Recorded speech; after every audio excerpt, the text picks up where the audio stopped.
बच्चों बच्चों आज हम व्याकरण का पाठ पढ़ेंगे। क्रिया। बच्चों, नीचे दिए गए चित्रों को देखो, पढ़ो और समझो। देखो बच्चों, यहाँ पहले चित्र में क्या हो रहा है? बच्चे फुटबॉल खेल रहे हैं। और दूसरे चित्र में क्या हो रहा है? यहाँ चिड़िया उड़ रही हैं। और तीसरे चित्र में लड़की पढ़ रही है, यानी किताब पढ़ रही है। तो देखो बच्चों, लड़के खेल रहे हैं, पक्षी उड़ रहे हैं, लड़की पढ़ रही है। जो नीले शब्द लिखे हैं, खेल रहे, उड़ रहे, पढ़ रही, ये क्या है बच्चों? ये क्रिया हैं, यानी ये क्या काम कर रहे हैं।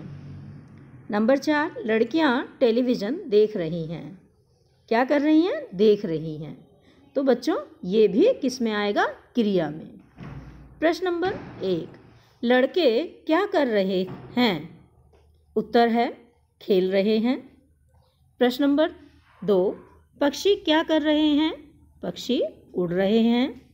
प्रश्न नंबर 3, लड़की क्या कर रही है? उत्तर है लड़की पढ़ रही है।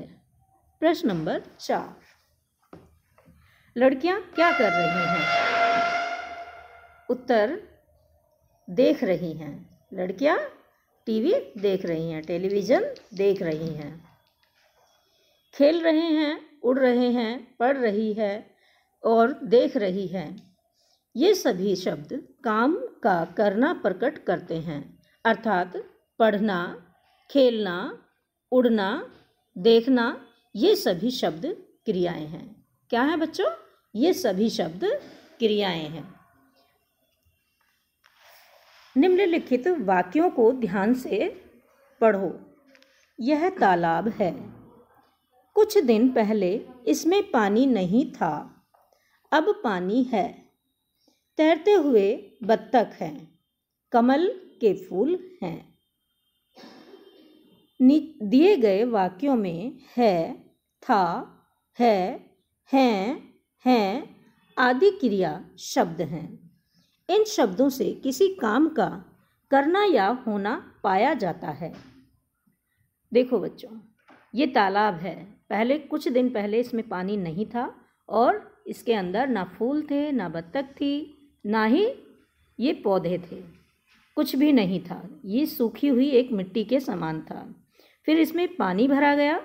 पानी में अब देखो बत्तख तैर रही है, कमल खिल रहे हैं और पौधे उग रहे हैं।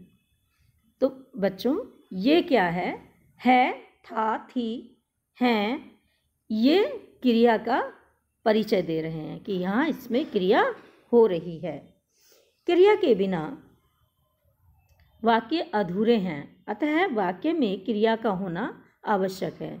देखो बच्चों, बिना क्रिया के कोई भी वाक्य पूरा नहीं होता, और यदि हम वाक्य पूरा करना भी चाहें तो उसमें हमें क्रिया को अवश्य लगाना होगा।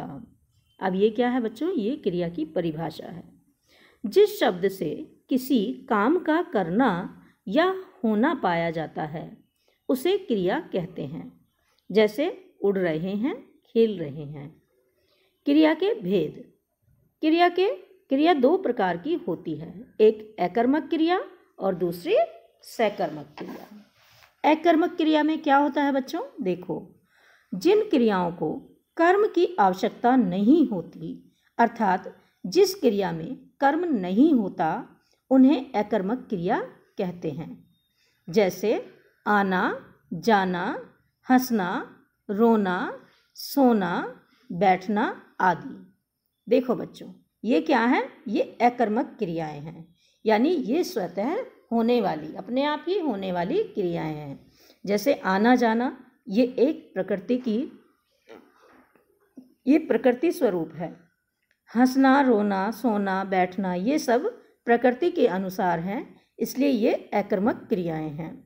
सकर्मक क्रिया, जिन क्रियाओं में कर्म की आवश्यकता पड़ती है, अर्थात जो क्रिया कर्म युक्त हो, उन्हें सकर्मक क्रिया कहते हैं। जैसे लिखना, पढ़ना, बनाना, दिखाना, कहना, समझाना आदि। ये क्या है? ये बच्चों सकर्मक क्रियाएं हैं, यानी जो ये हमारे द्वारा की जाती हैं वो क्रियाएं सकर्मक क्रियाएं होती हैं। अब देखिए बच्चों आगे, विशेष। किसी भी वाक्य की क्रिया के साथ क्या प्रश्न जोड़ने पर यदि उत्तर मिलता है तो सकर्मक, अन्यथा उसे अकर्मक माना जाता है। जैसे आशीष दौड़ रहा है, वाक्य है। क्या दौड़ रहा है? प्रश्न, उत्तर क्या है? इसमें उत्तर कुछ नहीं मिला। क्या दौड़ रहा है? कोई उत्तर नहीं मिला, अतः वाक्य अकर्मक क्रिया का है। आशीष दौड़ रहा है तो ये अकर्मक क्रिया है। कबीर खाना खाता है, वाक्य क्या खाता है? प्रश्न है खाना खाता है, उत्तर है, अतः वाक्य सकर्मक क्रिया का है। उत्तर क्या है इसका? इसका उत्तर है कि खाना खाता है, तो ये क्या हुआ? ये सकर्मक क्रिया हुआ। क्रिया के रूप लिंग के अनुसार बदलते हैं। क्रिया के रूप लिंग के अनुसार बदलते हैं। जैसे लड़का पढ़ता है और लड़की पढ़ती है। पढ़ता शब्द पढ़ना क्रिया का पुल्लिंग रूप है। पढ़ती शब्द पढ़ना क्रिया का स्त्रीलिंग रूप है। क्रिया के रूप वचन के अनुसार भी बदलते हैं। जैसे पतंग उड़ रही है, पतंगे उड़ रही हैं। उड़ रही है, उड़ना क्रिया का एक वचन रूप है। उड़ रही हैं, उड़ना क्रिया का बहुवचन रूप है। काम करने वाले को कर्ता तथा कर्ता द्वारा किए गए काम को कर्म कहते हैं। जैसे नेहा खाना खा रही है। नेहा क्या है? कर्ता है। खाना क्या है? कर्म है। और खा रही है ये क्रिया है। ठीक है बच्चों, समझ में आ रहा है आपको? आगे चलिए। तुमने जाना क्रिया और क्रिया के भेद। क्रिया और क्रिया के भेद। अकर्मक क्रिया एवं सकर्मक क्रिया की पहचान। कर्ता एवं कर। अब देखो बच्चों, इसके प्रश्न हैं, करके देखो, सही का निशान लगाओ। जिस शब्द से किसी काम के करने या होने का बोध हो उसे क्या कहते हैं? उसे क्या कहते हैं? अकर्मक क्रिया, सकर्मक क्रिया, क्रिया या कर्म? उसे कहते हैं क्रिया। अब देखो बच्चों, क्रिया के कितने भेद होते हैं? क्रिया के 2 भेद होते हैं, एक अकर्मक क्रिया और दूसरी सकर्मक क्रिया। जिन क्रियाओं को कर्म की आवश्यकता नहीं होती उसे क्या कहते हैं? जिन क्रियाओं को कर्म की आवश्यकता नहीं होती उसे क्या कहते हैं? अकर्मक क्रिया। जिन क्रियाओं में कर्म की आवश्यकता होती है उसे क्या कहते हैं? उसे कहते हैं सकर्मक क्रिया। निम्नलिखित में क्रिया शब्द कौन सा है? हैं, था, दौड़ना या उपयुक्त सभी? तो इसमें ये सभी क्रियाएं हैं। ये सभी शब्द क्रिया का रूप हैं। नीचे दिए गए कथनों में से जो सही है उसके सामने सही और जो गलत है उसके सामने गलत का निशान लगाएं।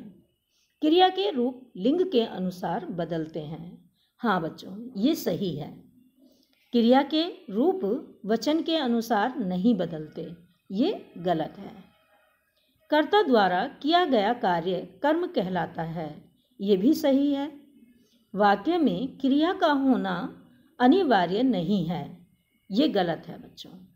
वाक्य में क्रिया का होना अनिवार्य होता है। जहाँ केवल कर्ता एवं क्रिया हो वहाँ अकर्मक क्रिया होगी। जहाँ केवल कर्ता एवं क्रिया हो वहाँ अकर्मक क्रिया होती है। अब प्रश्न नंबर 3, नीचे लिखे वाक्यों से क्रियाएं छांटिए और लिखें। माताजी खाना बना रही हैं। क्या कर रही हैं? बना रही हैं। तो ये क्या है बच्चों? ये क्रिया हम छांट कर यहाँ लिख रहे हैं। पिताजी अखबार पढ़ रहे हैं। क्या कर रहे हैं? पढ़ रहे हैं। गाय घास चर रही है। क्या कर रही है? चर रही है। सुधा सो रही है। क्या कर रही है सुधा? सुधा सो रही है। पिताजी ने एक छाता खरीदा। पिताजी ने क्या किया? एक छाता खरीदा। मेरे जन्मदिन पर मेरे मित्र घर आएंगे। क्या करेंगे? घर आएंगे। बागों में कोयल कूकने लगी। बागों में कोयल कूकने लगी। क्या करने लगी? कूकने लगी। ठीक है बच्चों, सभी को समझ आ गया ये? अच्छा ओके।